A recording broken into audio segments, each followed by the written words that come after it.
Hello and welcome to episode 35 of Refining Rhetoric. I'm your host, Robert Bortons, and I'm excited to talk to Jennifer Courtney today.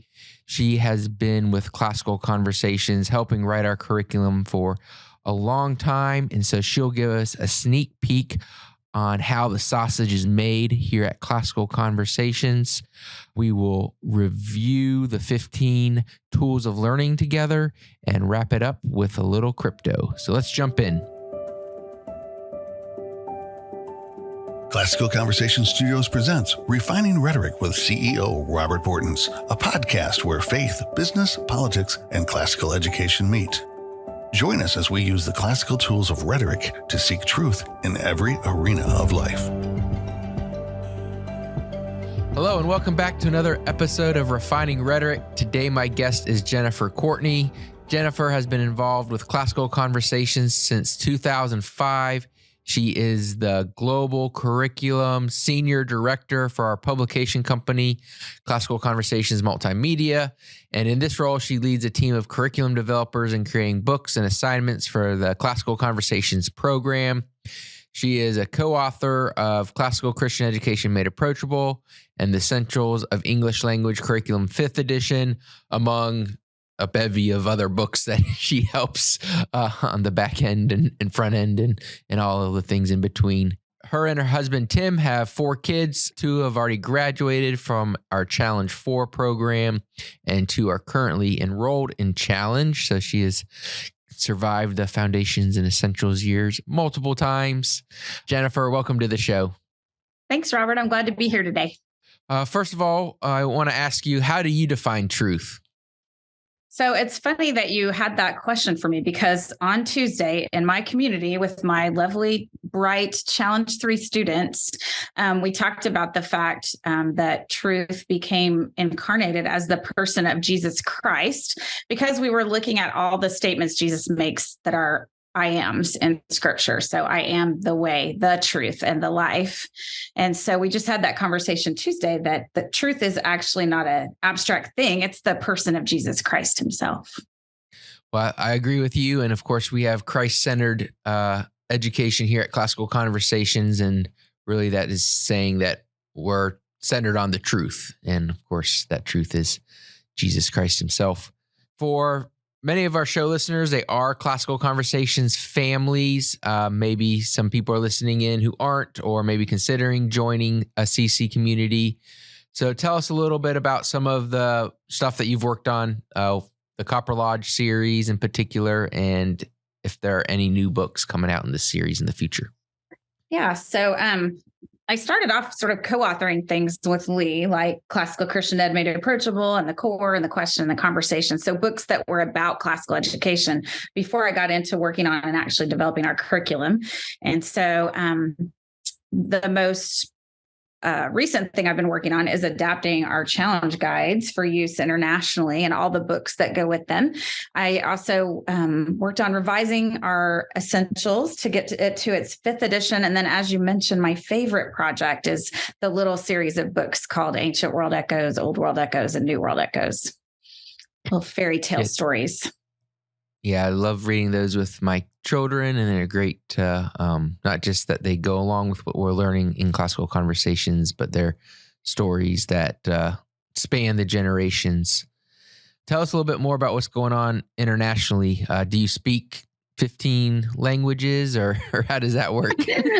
I'm gaining some really bizarre skills, Robert. So I often joke that if I went to Brazil, I could probably lead essentials because I can diagram sentences, but I would not be able to order a meal, which is an interesting problem to have. So one of the fun things that I have been doing as I adapt essentials is really learning about the grammar of Russian and Spanish and Portuguese. I haven't yet learned to speak those languages, but I'm getting better at reading them and understanding how they function.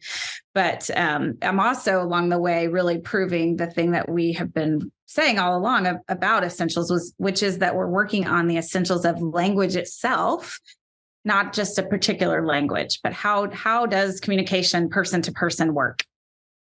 Yeah, well, I know that the devil started with, did God really say? And it seems that communication has been an issue here on this planet ever since. So as you are translating into other languages, we're trying to teach them classical education, which they may know a lot or nothing about. So how do you preserve that idea of truth as you are taking our materials and trying to put them into other languages? Well, I'll give one philosophical answer maybe and one practical answer. So philosophically, anytime we attend to a thing the way God created it, we are maintaining truth. So if we look at the heavens and study the stars for what they are, we are maintaining the truth of how God designed the universe. And so in a way, the maintaining of truth is out of our hands. We're just respecting the creation. And that's true of all the subjects. And then practically speaking, one of the reasons that my team will go a long time explaining terms is just what you and I have been talking about, which is that because communication's cursed and because we are a company that cares deeply about our identity as classical Christian home educators, all of those ideas are so important to explain. And so we have to give a lot of examples and try sentences in different languages until we get understanding about the mission itself. So the words really do matter. Mm. And then how do you balance precision and beauty and readability as you go into other languages that might not always translate things the exact same way that we have here in the English language? Yeah, so I can give a couple of examples. We've been working on a series of materials called Free Indeed, from the verse in scripture that says, if therefore the Son sets you free, you shall be free indeed. And if you just look up the word freedom, you might get the sense of free as in you don't have to pay for it, or you might get the more abstract idea of freedom itself, which is what we're going for. And so sometimes we're able to cross that hump into a beautiful translation because we can look at those ideas in scripture. And that's changed less over time and has more of the meaning that we want. But it's definitely a negotiation, trying to get beautiful. I mean, we're certainly not going to use artificial intelligence. We're working with humans who want this as much as we do. And so we discuss the ideas. Some ideas have been really hard. So assessment, which we talk about all the time in classical conversations, that idea of accurately assessing ourselves, what we did well and what we need to work on is hard to explain. And they always want to put in a word like testing. And I keep saying, no, it's not testing, but it's hard to land on the right word that means what we want. Mm. So you're not using ChatGPT to write our new curriculum? We only do that when we want to back translate something swiftly and see if we got the main ideas right. Most of the time, it's not too helpful. You're talking about Google Translate? Yeah. And DeepL. DeepL is actually a little better than Google Translate, but it's still not perfect. It's still a machine. Yeah. Well, AI is something that people are all getting excited about. So we'll see what happens. But at Classical Conversations, you can never replace a lap. Can't replace a conversation with a computer. Well, you can let our audience know, and maybe we have some business people here as well that either need to write curriculum from scratch, whether it's training materials or an HR guide. So what is it like, and how do you prepare for writing a new curriculum? So usually we have a really long runway, depending on what it is. So if you look at something like a big multi-year curriculum, we're going to spend at least 18 months just discussing the ideas and testing them out. And then we'll spend another year writing, and then say 6 months editing and perfecting. That's a rough estimate, but it's so interesting that when you are trying to boil something down to its basic essential parts so that you can communicate to someone else, that's the part that's the hardest. You have to do a lot of research to figure out what are the main ideas in grammar, what are the main ideas in math or science. That's the part that takes the longest. So you're looking at at least a 3-year runway. Mm. Yeah, and then you get to release it, and our 45,000 well-trained home users get to edit it again, which we really do appreciate. But it's always trying to figure out how do we get them to look at it before it's in the hard copy. Yes, absolutely. So you have 4 children, as we mentioned. 2 have graduated, and 2 are currently in the challenge program.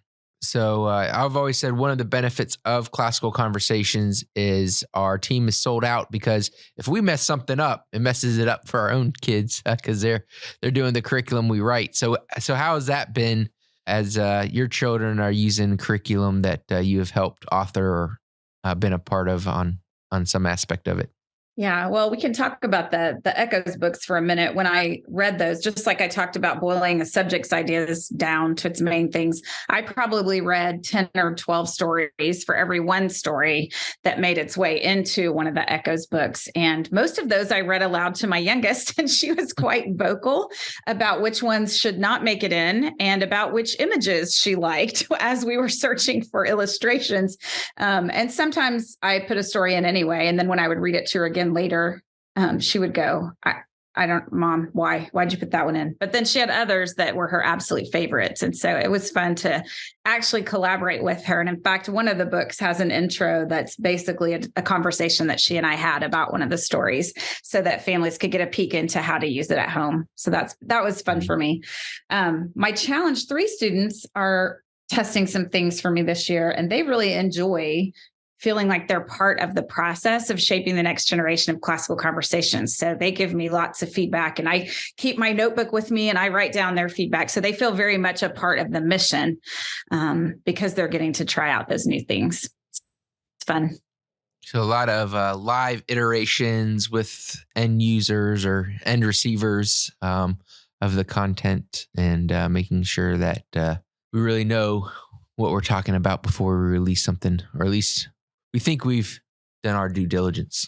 Yeah, it's different on paper than it is in person with actual children and young adults. Absolutely. Now, what are you reading currently in your spare time? I kind of asked that, and it's like, well, does she have any spare time? Because I know all the great projects you're working on that are going to be exciting new releases for our families in the future. So what are you reading right now?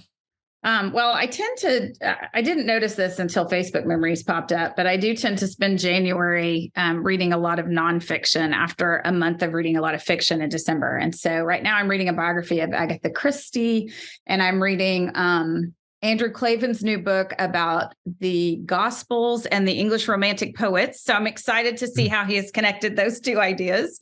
And then I have just dipped into a really large book called The Ethics of Beauty, which I think is probably going to take me all year to read slowly.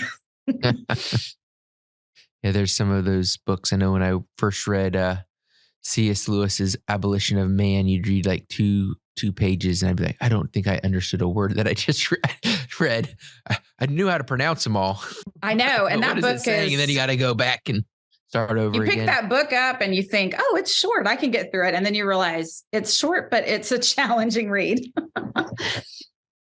Yes. So so you read several books at once. Is that confusing for you? Or is there a way that you do you just pick whichever one up that you feel like that morning? Or do you have like a procedure that you follow?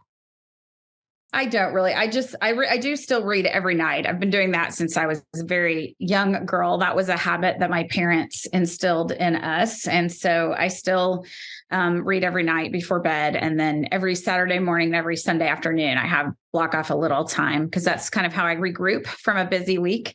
And I do just sort of I have my pile there and grab whichever one strikes my fancy at that moment. And then do you have a process for deciding what new books to read, or are you pretty much read every book since you've been consistently reading for so long and you're just revisiting old ones? I do some of both. One of the things that I have picked up again recently, now that my children are older and I do have a little bit more time, is that I have enjoyed going back to my old habit of going physically into the bookstore and browsing and talking to the employees and getting their recommendations, and just spending some time looking at the physical things and deciding which ones might interest me. And then, of course, like everyone else, I listen to podcasts that have readers on them, and I get recommendations on Facebook. And so I usually set out a list at the beginning of the year, and then it grows and grows and grows so that it never gets finished. But It gives me a place to start. Well, usually I'm trying to listen to an audiobook, and then I'm also usually reading physical books. But do you do just physical books, or do you read digital books as well? I do listen to audiobooks and also read physical books. It's funny. We're so much creatures of habit. When I was a senior in high school, an English teacher trained me to use Mortimer Adler's method of annotating what you read with a pencil. And I've never been able to put aside that habit. And so I prefer to have the physical book so that I can make memories with it. I jot notes in the margin. Sometimes I even write questions to the author as if they were going to answer me, but have a little conversation with them. But because of that habit, I do prefer physical books. I will listen to audiobooks, though, usually if I've heard them before. So I'll listen to a lot of classics a second time on audio, or I'll listen to business books. Those are easier for me to digest in that form. Yeah, I enjoy audiobooks because I can listen to it while I'm on the road or working out. But I don't really have a good way of gleaning or keeping things that I glean from it. But I get ideas and it forms me, but it's harder to go back and say, what was that idea? What did he say? And so a lot of times if I listen to the audiobook, usually business books, then I'll say, okay, I really like that. Let me go ahead and buy the physical book so I can actually refer to it again in the future. And I know I'm always pulling off books from my bookshelf in the office whenever there's a question about something. If I have a book on it, I'll grab it or give it to a friend who could use it. And you can't really do that with the digital books as easily. Yeah. Your Challenge 3 students, are they avid readers? And if not, are there things that you do to help them emerge into their reading future? Some of them are, and some of them are not. I think we have, I don't know if it's this group, or it tends to happen to me though, that this particular community, they really enjoy our discussions together and they take them very seriously. And so they do prepare for community because we have such great conversations. They're good readers. In my own home, my eldest, I started reading to him, of course, when he was, in the womb, and he never really liked fiction. And we used to joke around. We would go to tennis tournaments on the weekends, and I would always bring some kind of fiction like Jane Austen, and he'd bring some kind of economics book like Economics in One Lesson by Henry Hazlitt. And I would say, I don't know, you have interesting reading, son. But now that he's an adult and living near us, he's much more interested in rereading some of the things in Challenge, which has been really fun for me. So we're rereading some of them together and having conversations now that he's older and a little more mature and more interested. So that's fun too. Yeah, I find that I've picked up those old books and can enjoy them more as an adult than a teenager who was forced to read them. Yeah, there's something in that. I wasn't always the best student. I will admit that. At Classical Conversations, of course, classical is in our name, and oftentimes people are like, what does that mean? And what is classical literature? So how do you define classical literature? Of course, that's only part of being classical, but how do you know if something's classic? Can something in the last 50 years be classic, or is it only things written 5,000 years ago or 2,000 years ago? I mean, generally speaking, we think it's something that has stood the test of time, but then every once in a while, you'll stumble upon an author that's new that you think will probably stand the test of time. So one example is the book, The Chosen by Chaim Potok. I think his books probably will end up being considered as classics, but it is hard to know in your own time. But I think really a better definition of a classic, and the reason why they do stand the test of time, is that they describe conditions that are common to all humans, temptations, bad decisions, good decisions, and they allow us to develop our own moral imagination as we have that distance of exploring it through someone else's experience. And so the books that I think will ultimately stand the test of time give us some guidance on developing that moral imagination. They help us empathize with people, or they help us resist temptation. Well, we love grammar at Classical Conversations, and that's one of the things that we practice on our podcast together. So can you maybe define moral imagination for those who aren't familiar with that term? Yeah. So let me give a good example, I think. So I think most of us are wired not to respond to a lecture we're more inclined to listen if we're told a story. So probably the best example I can think of in scripture is when God tells Nathan that he has to go and confront David about his sin with Bathsheba. And I don't know about you, Robert, but I would not want to be given that job of confronting the king about his sin. So I'm always fascinated by that story. And Nathan doesn't go and shake his finger at him and say, "You wicked sinner. God says there are going to be consequences for all of us because of you." Instead, he tells that story about a wealthy man who takes the lamb, the precious pet of the poor family, and takes it for his own. And David is moved to anger. And then Nathan is able to say, "That man is you." And so that piece of literature holds up a mirror to David with his own nature, and he's able to repent. And that's what I mean by the moral imagination. So our kids can read these stories and think, "I want to be like that character. I definitely don't want to be like that one." Or they can look at it and say, really bad things happened to that person because of the choice they made. And so it's a way of cultivating their ability to choose to be virtuous. Great. Thank you. What is the importance of reading all different kinds of literature, whether you read them to your children or not? So with the poems and myths, legends, fables, science fiction, fiction, economic books, why is it important to be familiar with all these types of stories? Yeah, well, I think one answer is a really simple one, and that is that kids don't know what they like yet. And so when they're undergraduates, we introduce them to a lot of different things. We introduce them to a wide range of ideas in science and in literature so that they can begin to figure out what they want to focus on. So something along the way will spark their imagination and their God-given talents to become who they are. So that's one reason. I'm also really interested in our work of preserving these stories for the next generation. So if you look at early American education, there would be a reader that would be used in the one-room schoolhouse, and everyone throughout the country knew those stories. So for my grandfather, one of the stories he remembered from his childhood was The Little Red Hen. And that story weirdly sustained him when he was in a prisoner of war camp in World War II. So he had read this in a little reader at school, and he grew up on a farm. So I think that's one reason that story was compelling to him, because it's about, the little red hen farming. But he recalls it in his memoir about being in the prison camps as being one of the stories that inspired him to be industrious, even under difficult circumstances.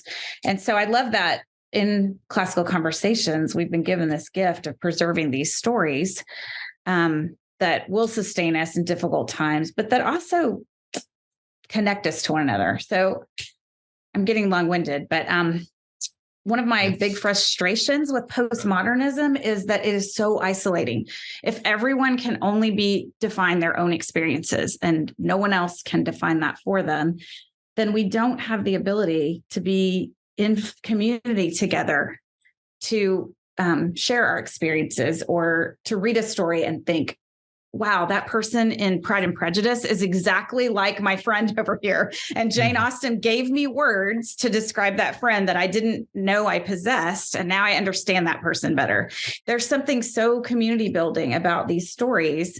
And I fear that we're in danger of breaking off into little, millions of little tribes. And so I love the idea of coming back together around stories.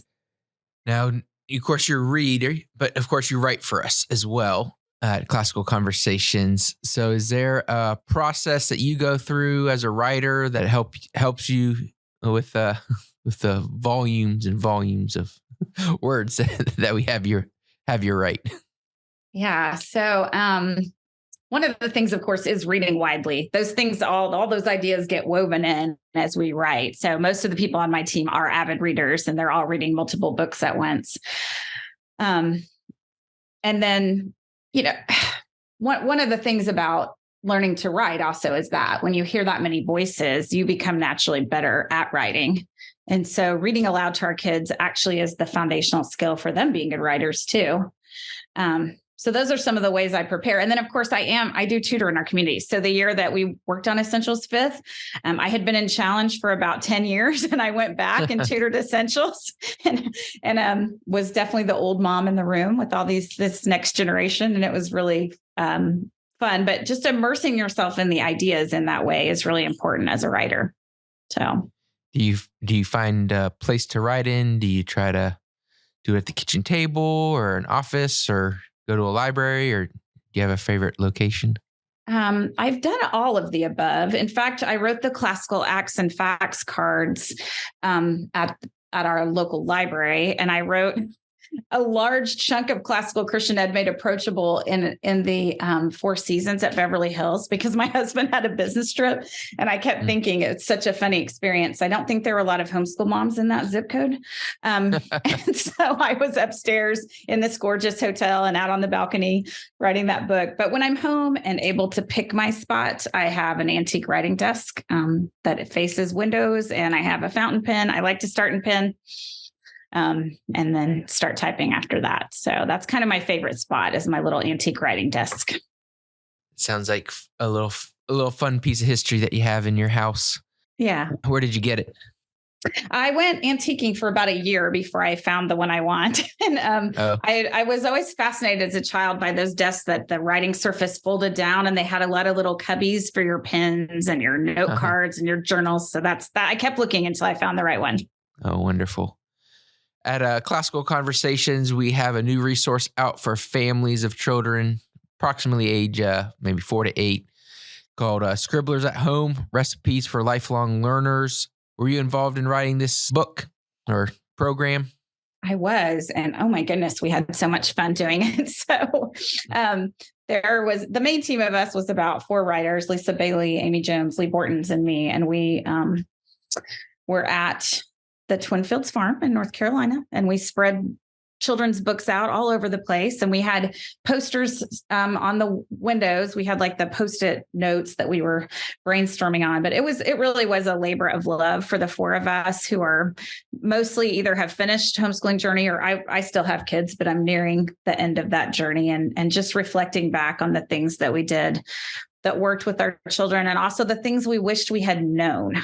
And so I think Scribblers does a good job of fun things to do with your kids, and also ways to reclaim your own education.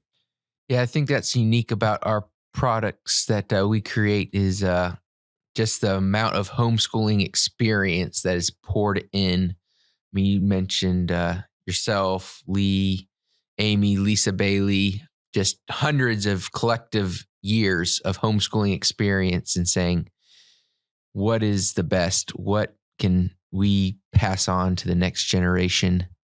For those who might be thinking about purchasing this resource, who's it for? How do they use it? And what type of activities are in it?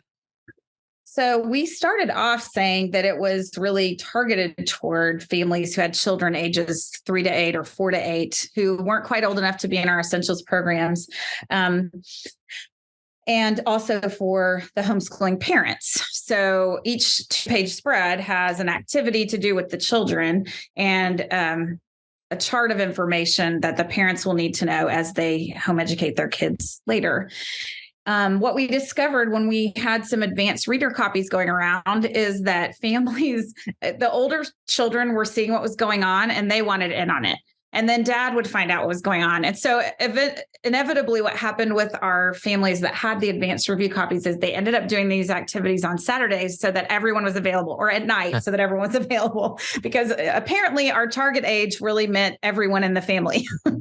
No, that's how you know it's a classic resource. Everyone can enjoy it. And even if it's targeted to a certain group, that it's fun for the whole family. And that's why a lot of us homeschool, so that we can be together and have that shared memory and shared experience as a family. Well, Jennifer, thank you so much for coming on the show today. If listeners want to learn more about you and your work, of course, they can go and purchase the stuff that you've written, or read it and read articles at Classical Conversations. But is there any other way for them to get in contact with you? Yeah, there's a couple ways. I keep up on LinkedIn and also on my personal Facebook, and I have lots of homeschooling families and Classical Conversations families who have connected with me there on Facebook. And then on Thursday nights, as you know, Lee Bortons and I are having a weekly book club where we discuss literature, and you can find out about that on leebortons.com. Awesome. Well, thank you for joining us today. It's been a lot of fun to be able to peek behind the curtain and see how the sausage is made at Classical Conversations, and just the wonderful work that you've done in impacting hundreds of thousands of people, not just here in the United States now, but around the globe. So thank you so much. Yeah, thanks, Robert.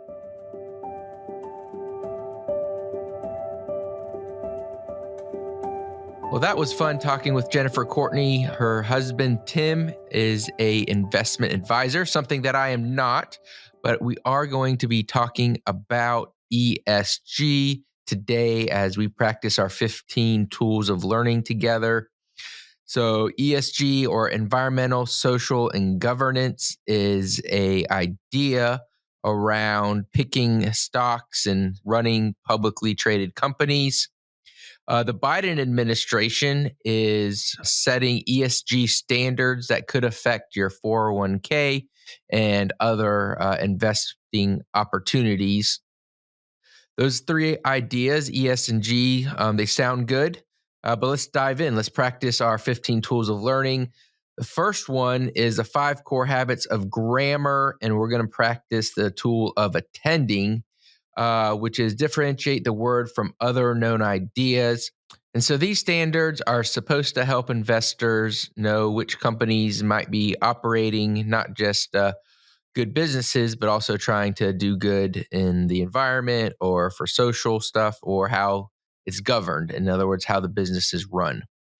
Now, if you've been listening to this podcast for a while, you have heard on the crypto segment about the collapse of FTX. Now, as we practice the tool of attending, again, I said ESG. If you are certified in ESG, that's supposed to say something about your business.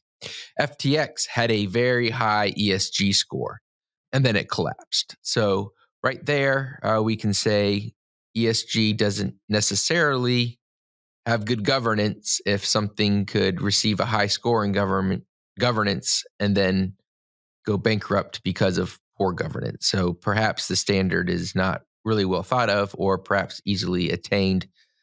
Next is a tool of comparison, which is in the 5 common topics of dialectic. And so we want to compare if a company is ESG certified and we're wanting to invest in it, perhaps ESG could signal, is the company going to overperform the market or underperform? And when you're all investing, you're always looking for opportunities to pick segments that are going to overperform the broader market so that you can get ahead. Well, when we compare ESG stocks with the broader market, it's actually underperforming. So if the Biden administration sets rules where you have to invest in these stocks that are underperforming, that will affect the retirement savings of all Americans in a negative way. And finally, in the 5 canons of rhetoric, style, I want to let you know that there are alternatives to ESG, so don't lose hope. There are organizations like NSIC.org. If you do have investments and you have an investment advisor, you could encourage him to go there and take their training. And they have a LSV model, which is called Liberty, Security, and Values. And so they'll actually train investment advisors or anyone who wants to take their courses how to look at stocks and companies who are pro-liberty, pro-security, and pro our historical values.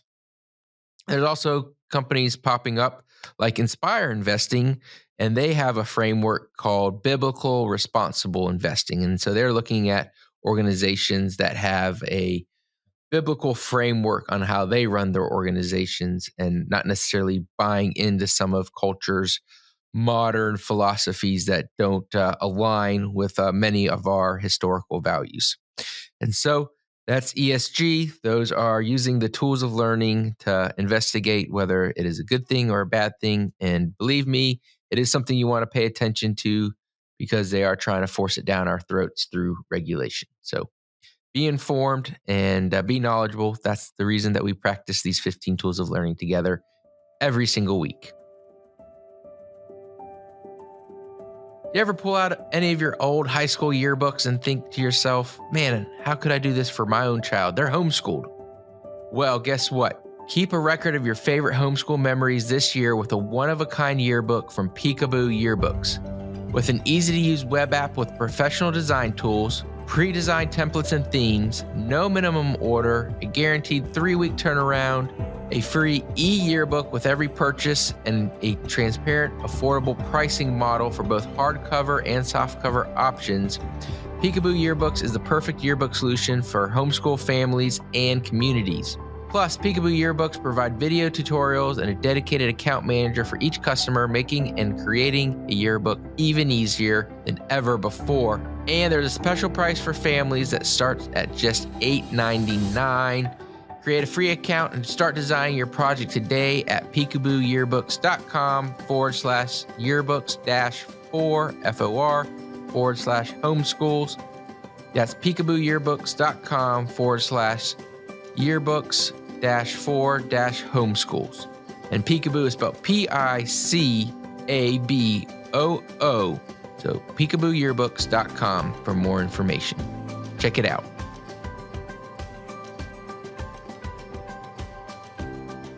Welcome to Classical Crypto with Will.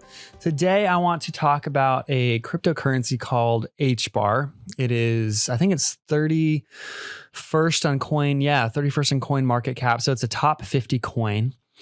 That I think is very interesting. And the technology behind it is doing great things, making some big partnerships. So let's just dig into it just a little bit and educate you. And then I hope if you guys are interested from this, you'll dig a little bit deeper and see if it's something that you might want to get involved with. But again, it's called Hedera Hashgraph, and then the crypto is called HBAR.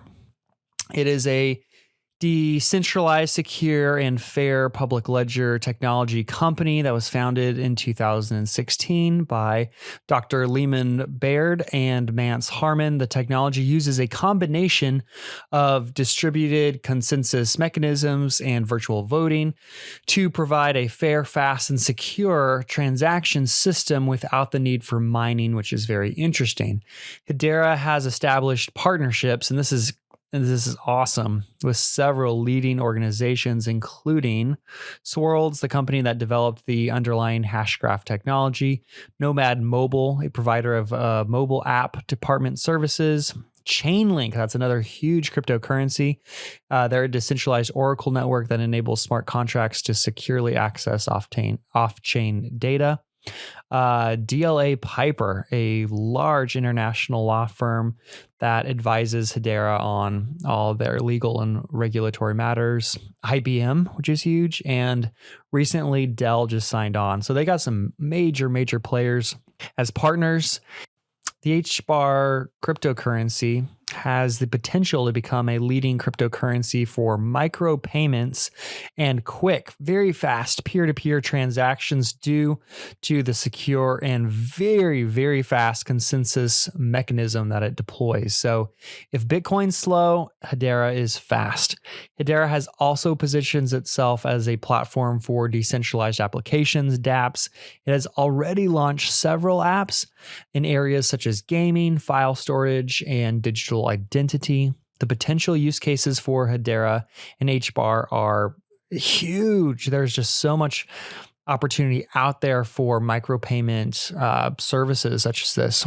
Again, it has the potential to disrupt several industries, including finance, real estate, and supply chain management, because of the nature of just how the technology is working. I personally really like HBAR. The first person who told me about HBAR was actually Lee Bordens. She really liked their focus on triple entry accounting and appreciated the fact that IBM partnered with them. To me, this crypto has very strong partners, has a good backing. It's top 40 cryptocurrency on CoinMarketCap. It's showing to be a contender. And then this last bull market, the token almost hit 60 cents. It's currently back down around 6, 7, 8 cents. So definitely has come down. Not financial advice to invest in it yourself. I have personally. That's a direction my family has gone, and you may want to look into it. Thank you for joining us on today's episode of Refining Rhetoric.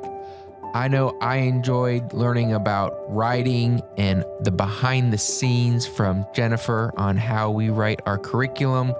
Something that whether you're a business person or a homeschooler or a Classical Conversations veteran, I think we can all learn something from this episode. So be sure and share it with a friend, subscribe, and hit up our socials because we want to hear what you have to say. Have a great day. Thank you for listening to Refining Rhetoric with Robert Bortons. Want more?